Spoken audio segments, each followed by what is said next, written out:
અભિમાન આવે ત્યાં ઈશ્વર ભયો જાય મારા વાલા. હું કોણ છું અને હું અભિમાન એ અમથી કથા ન પચવા દે. કથા તો ઠીક કૃષ્ણને ન પચવા દે. હું થાય ને એટલે અભિમાન આવે. અને અભિમાન ભાગવતમાં જ લખેલું મારા વાલા.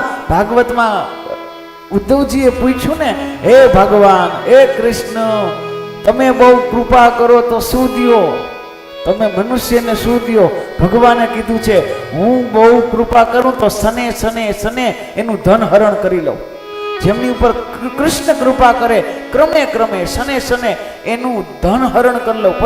પછી એના સ્નેહીઓથી વિખાટા પાડી દઉં, એકલા કરી દઉં. આવી કૃપા કરે છે. ઉદ્ધવજી કહે કે આવી કૃપા હોય? તો કે હા. કેમ? તો કે મને જ્યાં લગી હું એને એકલો નહીં પાડું ત્યાં લગી મારું ભજન નહીં કરે, એટલે હું એને એકલો પાડી દઉં છું.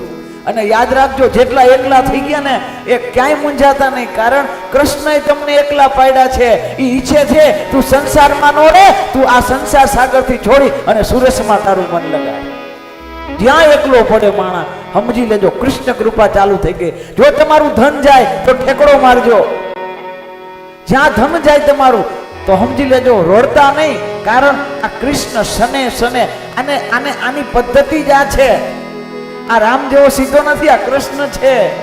રામ સીધે લખાય, કૃષ્ણમાં તો ઘણું બધું લખવામાં તકલીફ, બોલવામાં તકલીફ. આ ટેડી ટાંગ વાળાનું કામ બધું ટેડું. એ કૃપા આમ જ કરે, સને સને બધું લઈ લઈએ. એ લેવાનું કામ કૃષ્ણનું છે, અને લીએ તો સમજી લેજો બહુ કૃપા છે. આવે તો બહુ યાદ ન કરી કૃષ્ણને, પણ ક્યાંક હલવાઈ જાય ને ત્યારે કૃષ્ણને યાદ કરીએ, જપ કરીએ, મનમાં સ્મરણ કરીએ. આવે તો હારું, આવે તો હારું. કૃષ્ણ કૃપા કરે તો તમને ને મને દુઃખ આપે છે મારા વાલા.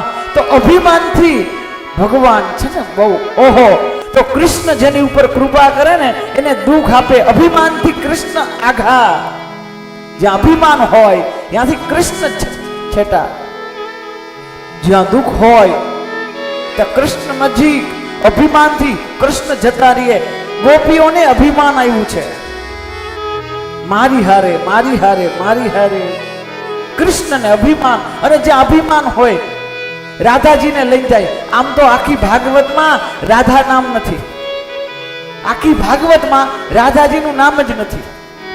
હવે વિચાર આવે કે રાધાજીનું નામ કેમ નથી?